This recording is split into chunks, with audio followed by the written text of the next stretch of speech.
হ্যাঁ, আমার আগের ভিডিওতে আমি ভুল কানেকশন করেছি।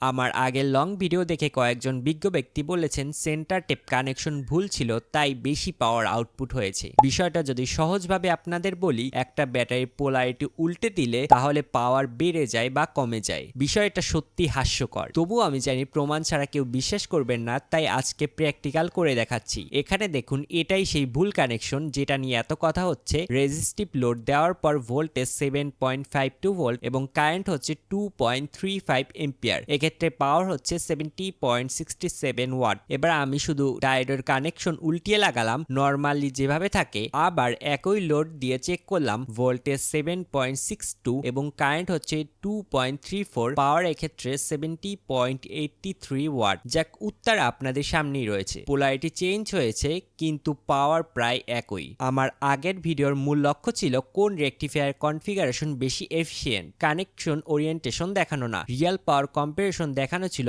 আসল উদ্দেশ্য। কিন্তু কিছু মানুষ শেখার চেয়ে ভুল ধরতেই বেশি পছন্দ করেন। আমি পারফেক্ট ভিডিও বানানোর চেষ্টা করি না, আমি চেষ্টা করি রিয়েল ভ্যালু দিতে, যেটা অনেক সময় অন্যরা এড়িয়ে যায়। তাই একটা অনুরোধ, কমেন্টে ভুল তথ্য দিয়ে নতুনদের বিভ্রান্ত করবেন না। ধন্যবাদ।